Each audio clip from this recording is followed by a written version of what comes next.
Welcome to the Tradie Wife Life podcast, brought to you by Tradies in Business, where we talk to tradie wives about their goals, their challenges, their hopes and dreams, and how their trade business can help with that. Welcome back to the show, listeners. I'm really excited to be joined today by another of our Real Tradie Wives, because I think it's really important that we get the varying perspectives that we have within the industry. As I say, just about every time I talk about a Real Tradie Wife, we don't wake up one morning when we're little girls and decide that we want to run building companies generally, or nor do we wake up and think, oh, I want to work with my partner or husband. Instead, we fall into this opportunity, and some of us manage to make fantastic careers out of it. Some of us get very dejected and bored with it all at some point and move on with our lives, but not you, Miss M. Guest from CG Carpentry. Yes, I nailed it. I was really worried I'd stuff it. Em, thank you so much for joining us today. Thank you. I'm really excited to be talking to you. Oh, me too. This has been a long time coming. I'm very excited. Tell us a little bit about how you came to be a tradie wife. Well, I've always been a tradie wife. I'm married to Cam, who essentially has been, left school, became a carpenter, went to TAFE, did all that stuff. So I've not known him doing any other role but carpentry and building. So essentially I've followed him with that journey. We've been together from a very young age of 13. Oh, wow. I know. I didn't realize you were that young. I knew it was high school. Babies. So yeah, it was a high school sort of situation, and Cam's line is carpenters essentially. So his dad was a carpenter, and dad before him. So it was it's something that I know no different from in terms of the trade with the partner. So yeah, 2017 we actually branched out on our own. He'd been always working for other builders, and essentially we made a big move to Lake Macquarie from Sydney. And when we did that, he was working for a bit of a rep, I would say, on the coast / Lake Macquarie. He's got a bit of a rep, this builder. We decided we could do it better, and he was just banging his head up against the wall every morning going to work. So 2017 we did our own thing, bought a ute, started it all from that, and from the quote unquote helping in the business has now grown to me being completely submerged and loving life within our business. Yeah, I think it's important to point out for our listeners, because I know so much about many of our Real Tradie Wife guests. You are not only working full time in the business, you're actually running the business next side to Cam. Yeah, as the business manager at a minimum. We might even work on a better title than that as we go.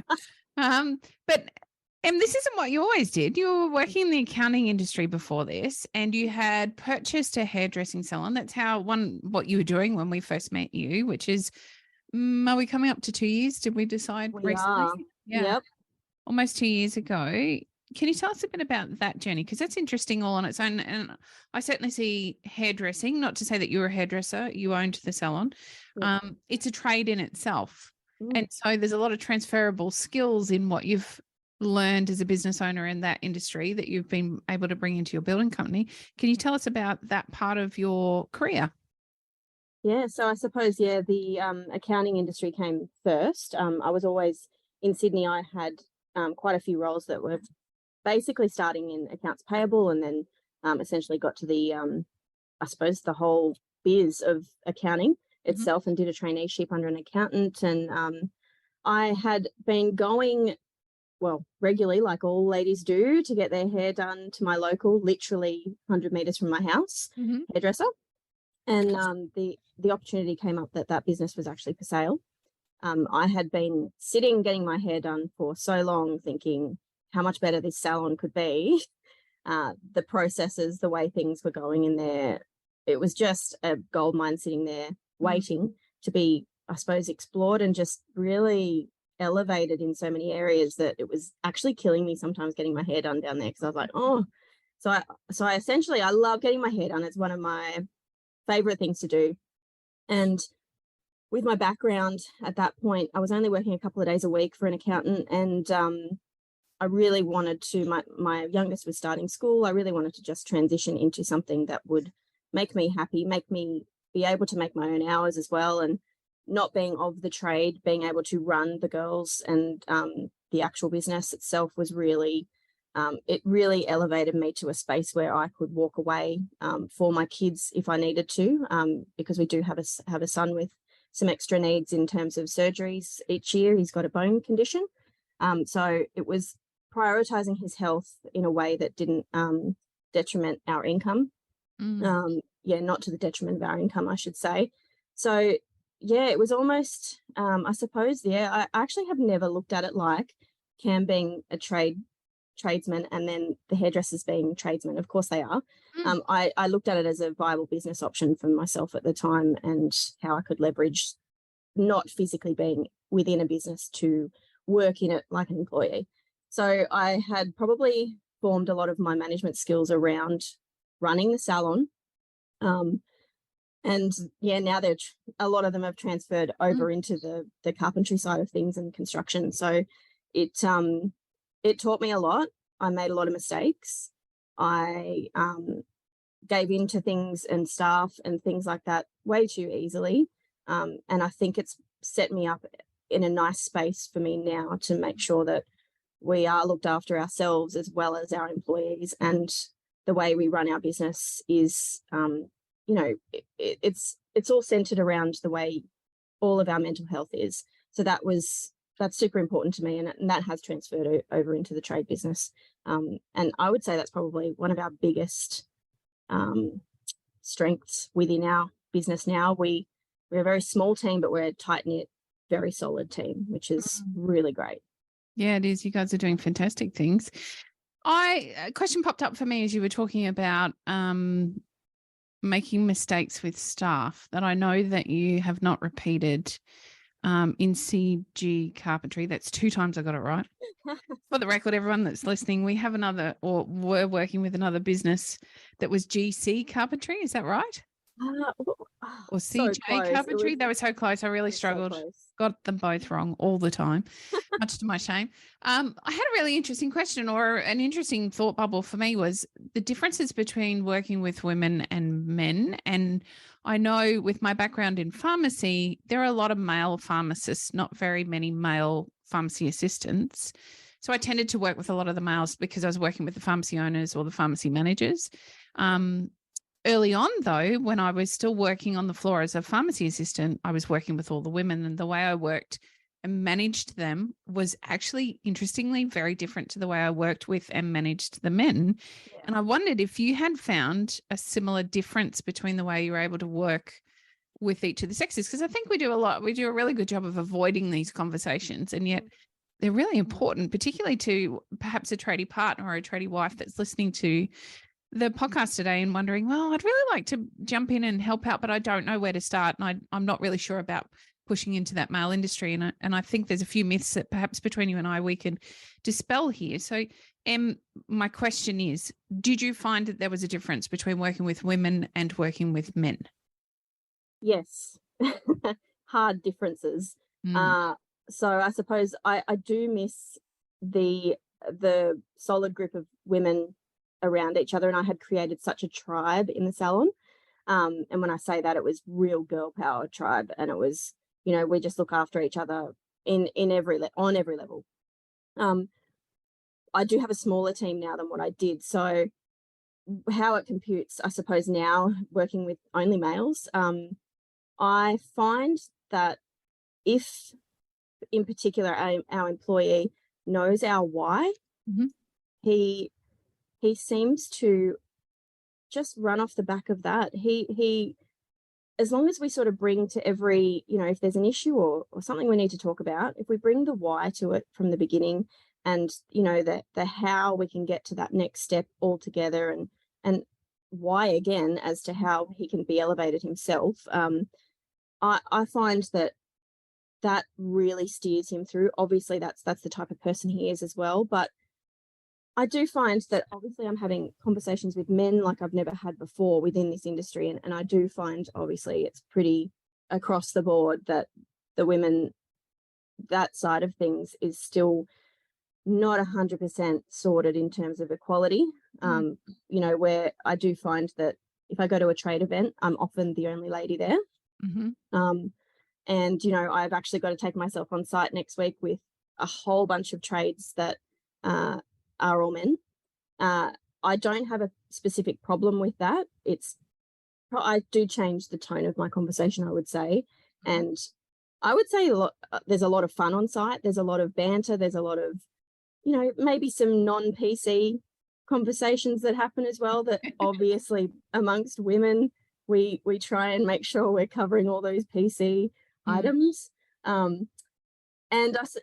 I would compute that into, I have a great husband who also elevates me at every level. And basically he walks around telling everybody that he's the 2IC and Em is the one to talk to if you need to sort anything. So I've got the support from a ground level from him, and that shows with employees we've had in the past. That has computed really beautifully. I haven't had any pushback within my own team. So it's almost, Cam has set the standard for how everyone should be treated. And we're very mindful of everybody's family foremost, and the why we're doing this, and why do you want to be here? And have you had pushback outside of your team within the industry? Yes, I have. I would say that most of the pushback that I have received, we now don't deal with those people. Yeah. That was a pretty obvious reaction from us. And when I say that, I would say it would probably be more related to suppliers. If I've had a bit of pushback on something that I may not have understood fully, tried to gain some clarity on, didn't receive the clarity, and essentially just wanted to talk to my husband. That has happened a few times to me. And I've also had that within our sales process with some male clients. But for the most part, I think I'm very, very hard up on now making sure everybody knows that there is a procedure to everything, and the way we go through our process from the beginning is me. And I find it elevates us. Even when I do go to a trade event now, I hold my head up high, and I am often singled out by someone who is, say, hosting the event, saying, what was your opinion of this? And, that sort of thing. So I do find that has, I mean, I might feel a bit alone in some regards, but for the most part, I have a very supportive team. So that helps. And we will only be in the future recruiting team that are part of that culture and suit our culture. Yeah, it's setting that tone right from the very beginning, isn't it? So that you do have that collaboration that you require to get the result. And I, interestingly, had very similar experience to yours, even though I'm a lot older than you, Em, and started a lot longer before you did. So there was still a lot of statesmen in the industry. Let's keep this really respectful. That's nice. And so they were, I actually, my negative experiences were on site. They weren't with suppliers. I had a fantastic group of suppliers that helped me, because I had that period of time where I needed to step up and run the business without assistance or without support. And so I didn't know what an LVL was. I didn't know what wood to timber. See, I still don't even get the words right. Come on. I didn't know what to order at what time. And I would literally have to ring them and say, I don't know what I'm doing. Can you help me? And I think it was probably that vulnerability that meant that suppliers were fantastic. And I didn't have that opportunity with some of the subcontractors. Our internal team were absolutely fantastic, because I'd always dropped into site. Much like what you're saying, I'd always still had a positive experience with them. It was some of those external subcontractors that I found very, very challenging, because they wanted to pull the wool over my eyes. And that only created a negative outcome for them in the end, because they had to move on. I didn't have time or space to support the business if I wasn't being supported within it. And so, if you're listening to this and you think, oh, I'm a bit frightened, I've seen a real shift in the past 10 years. There's a real definite shift. There's a lot more acceptance of our roles within businesses. There's a lot more lady tradies too, so you're not quite so isolated. You get to see them on site now as well. Still rare, unfortunately. And I like my nails and my hair and stuff. I can understand why nobody wants to get dirty and stinky all day long. It's not what I would do. And So there is some balance there that's slowly coming within the industry.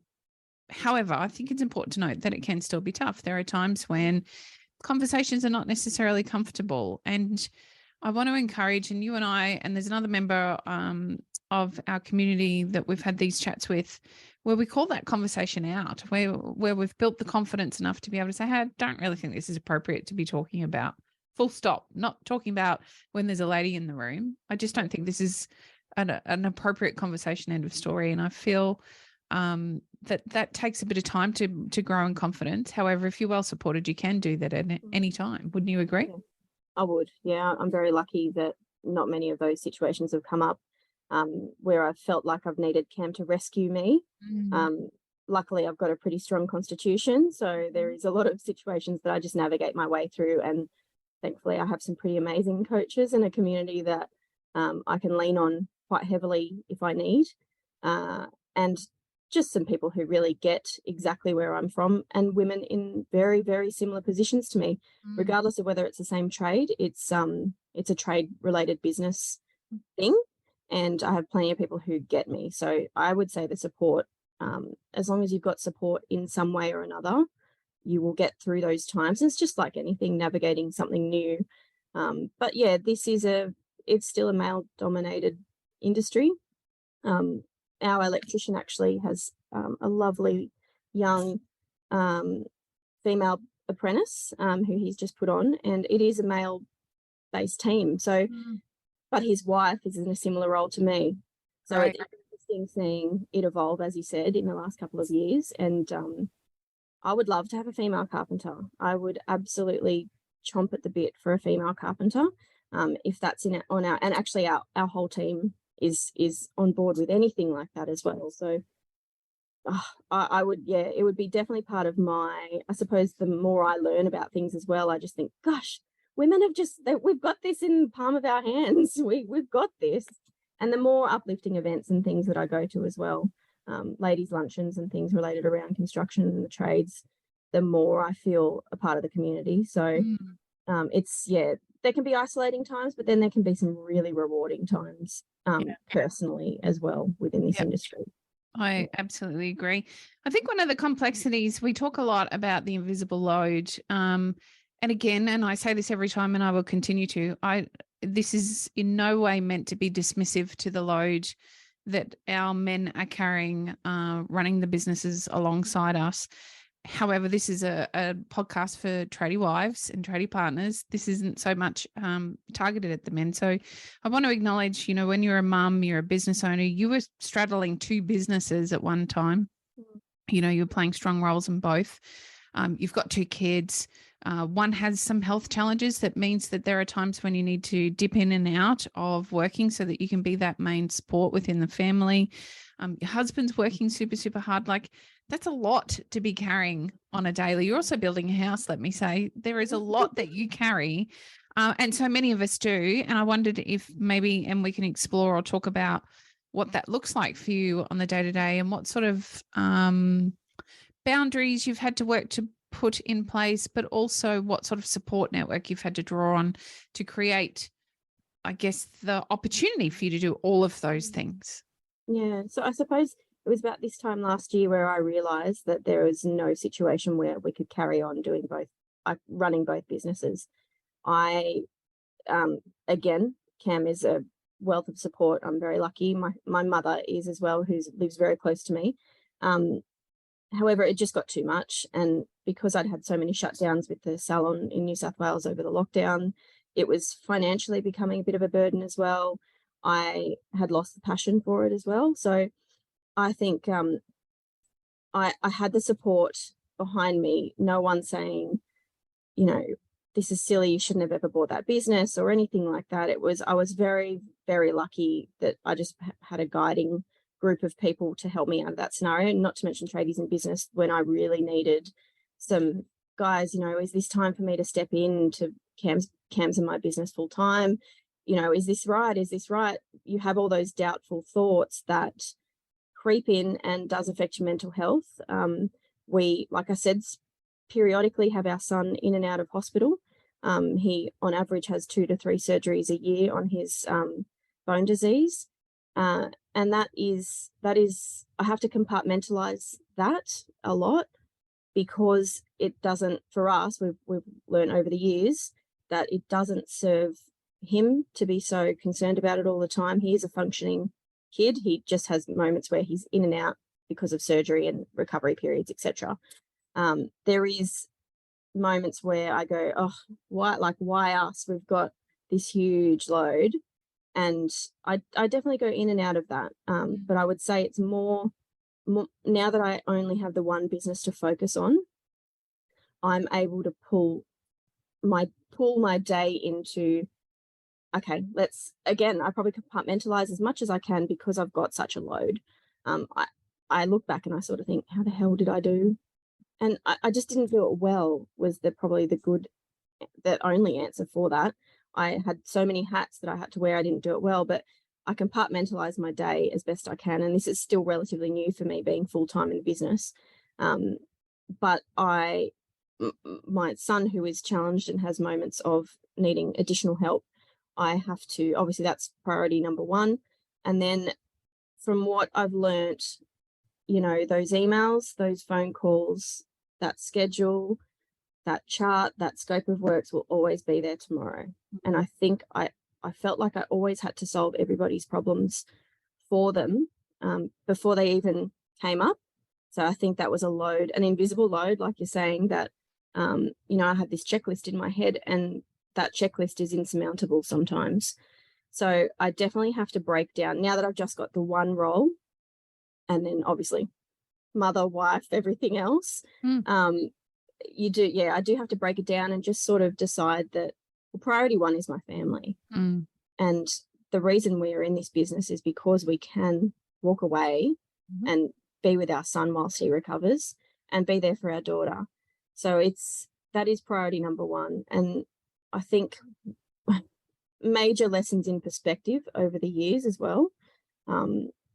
I put my own career and things like that in the middle of having children and being young as well. So I feel like I've missed out on a lot of my 20s because I've had children quite young. When I say that, I mean, what does that even mean when you call it anything in particular? But I definitely now have a very conscious effort that I need time out as well. And again, I am not penalized for that time out. I have a husband going, yeah, that's in the calendar, so that's happening, and make sure that does happen. So I think having that, I keep him accountable every now and again, going, just so you know, like even today I'm sitting down with Nick, and I can't be called, I can't be, I suppose there can't be anything that comes up in that process where I'm talking to Nick and he's like, oh no, have the best time, have the best chat. I'm lucky, I'm very lucky, and he is an amazing human. But I think when you break it down, and that kind of translates into your team as well, if you're not going to prioritize their health and their family's health, then really, what are we doing this for? Why are we here? And, we've got to love what we do. We've just got to play the game for 8 hours a day and come home and be us. And if we can do that as a team and a group, fantastic. We're lucky. We feel like we've got the golden ticket with our team at the moment. We do need to expand, but I am very wary of the fact that it's amazing right now. Yeah. But the expansion will need to come as we take on bigger and bigger jobs. Yeah, absolutely.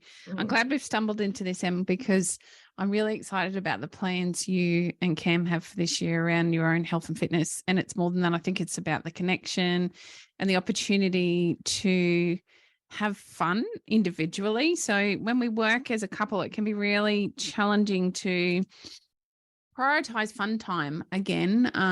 We talk a lot about date nights. We spend a lot of time talking within our community about date nights even, and yet it's just as important that we give ourselves time. And you and Cam have made some incredible changes, or not changes. You're going back to something you used to do, each of you. Do you want to tell us a little bit about that? Well, essentially, I suppose our biggest goals at the moment, after 10 years, we've gone back into weekend sport. Yes. That's probably challenging, I would say. We've got some swollen ankles on site right now and a bit of a puffy knee. And I probably I walk around with a bit of a limp after Saturdays, but for the most part, we're really enjoying. It is separate time. I will premise on that. It definitely is. It's a social group, I suppose, event that is scheduled every week, and we actually, both of us are very driven and competitive. Yep. So if we don't go, or we'd have to be dying not to play. So we'll be always great team members because we'll always turn up.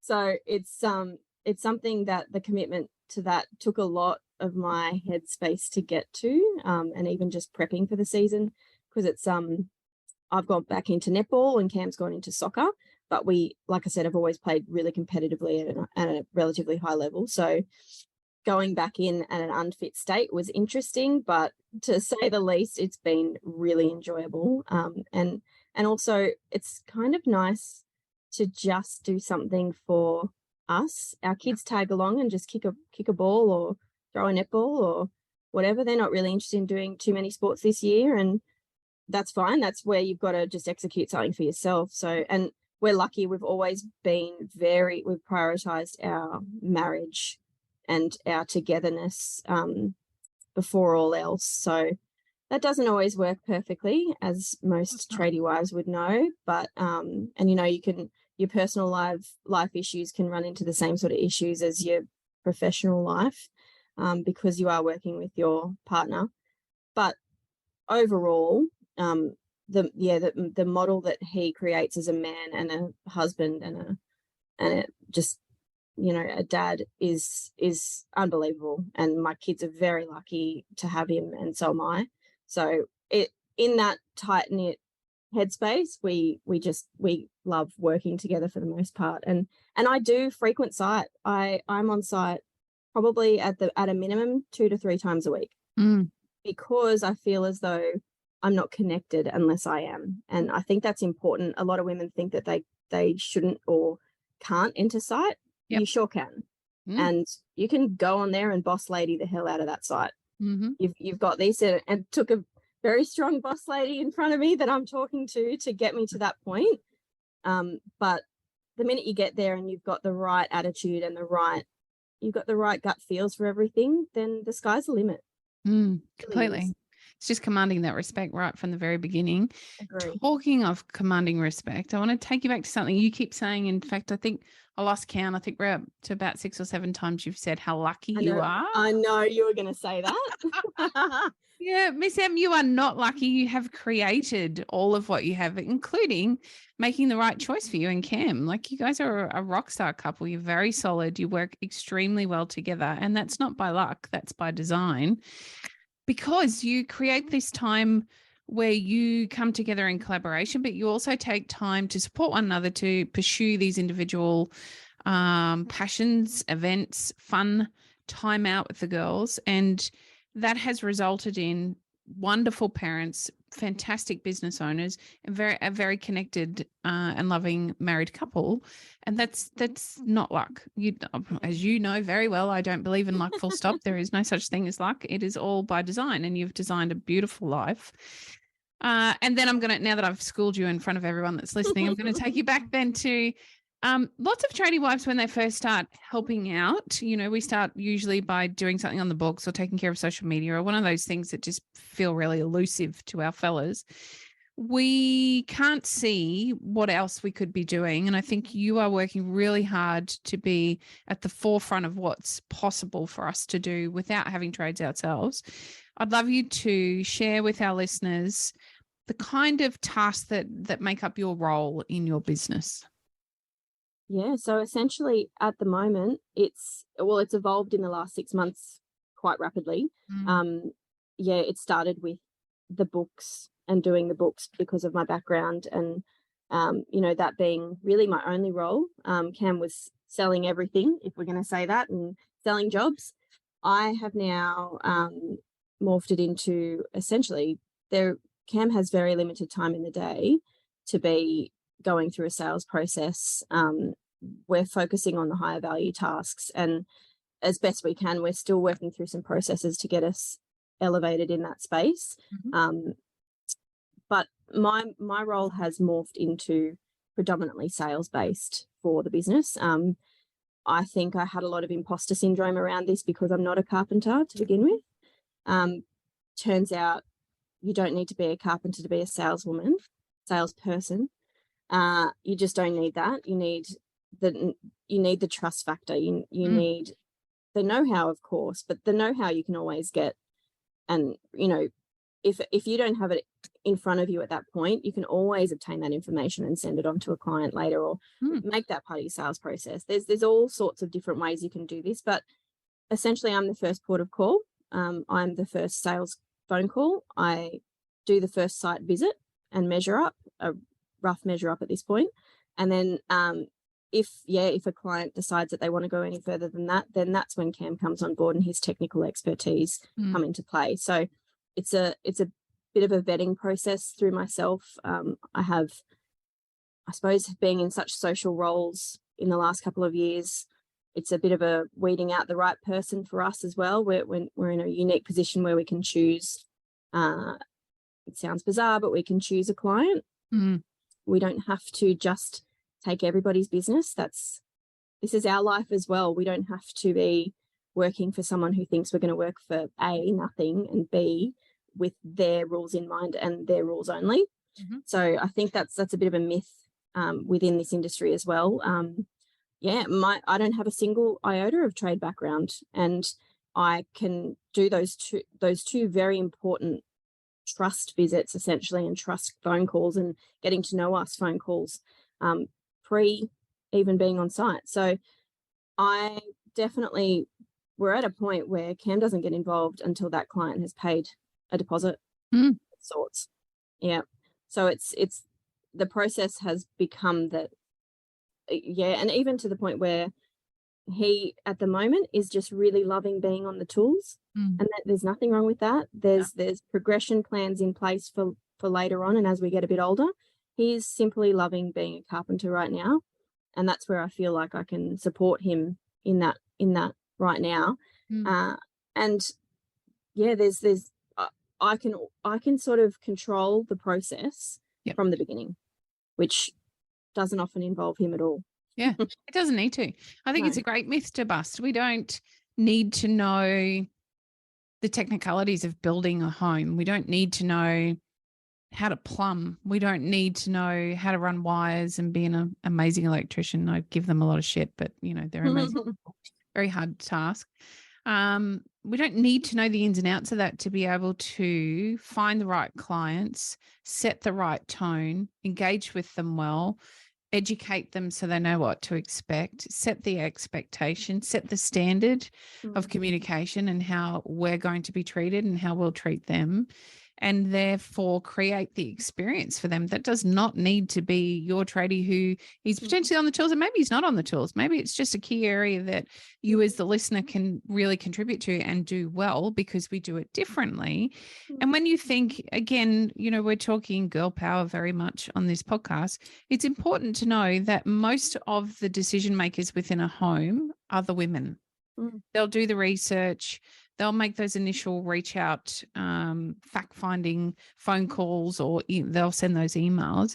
And to be met by another woman on the end of the phone, that's really powerful. It's empowering for your client to understand that they're, because there's still a lot of fear around working with tradies, because the media does a really good job of telling us all how crappy they are. Not true.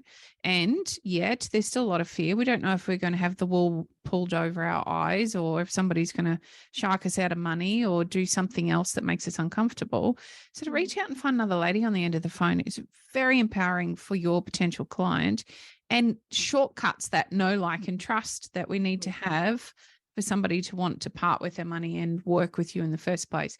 That doesn't mean that the guys can't do a fantastic job of this as well. When I'm speaking about women on this podcast, I'm always doing it with the understanding that men can do just as much as we can. This is not about pitting men and women against one another. It's about supporting you ladies in the trades around what you could be doing within your businesses if it's something that you're interested in, something that Em is doing particularly well. And that's not the only thing you do. You still are doing a lot of the data entry. We've got you slowly moving towards having bookkeepers on board. So you're working on the marketing as well, something you're really kicking butt with. you are working towards, so that financial piece is a really important one. You are cash flow forecasting for your building company. You are running things like break-even calculators to make sure that you're charging appropriately. That's one of those questions we read about all the time on social media.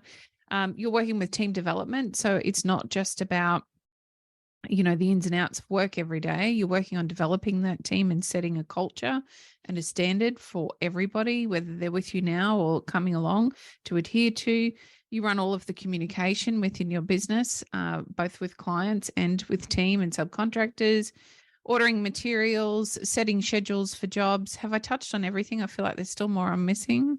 Yeah, no, that's it. I suppose there's all those little ins and outs of things that have, 10 tails to one thing. But yeah, there's quite a few hats when you spell it out like that and you don't take a breath. I can go, oh yeah, I'm pretty good. Yeah, you are. Hello, boss lady. I think there's so much capability for the role if we want it to be there. And I mean, there's just as much capability to have nothing to do with it. We've got plenty of gents that we work with where their ladies have their own careers. That's fantastic.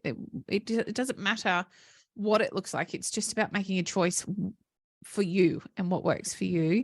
And in your case, Em, you've really stepped up and taken it all on board. You've decided this is what you want. This is a career for you just as much as it is Cam.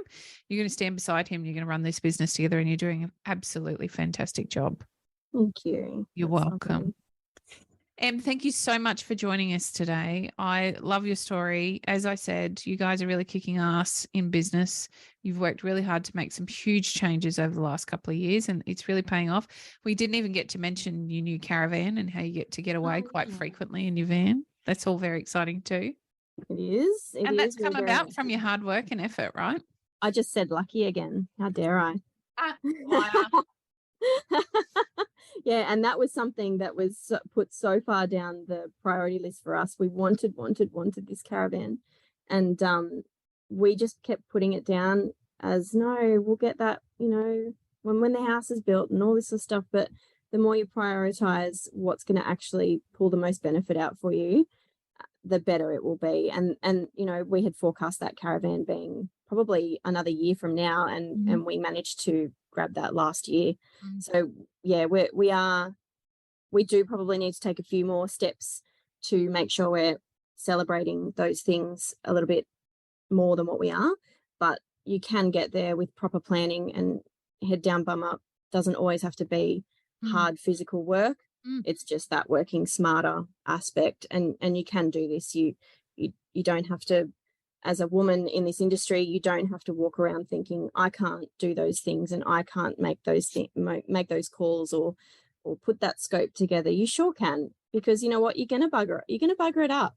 It's like anything. Just give it a go. You're probably gonna make a mistake, and everything you learn from. And you can't really go wrong the more you try and the more you're passionate. I suppose my progression planning within this business is actually moving away from the things that I know, and it's moving towards more trade skills and more knowledge on, specific items for our builds, and just getting to that real nitty gritty. And that's sort of what I'm focusing on the next 6 months. And it's not, talk to me 2 years ago and it would have been like, oh, I'll never do that. No, I'll never do that. And it's part of what I want, and I can have it. Yes, you can. Yes, you will. Love it. Em, thank you so much for joining us here. Thank you. That was great.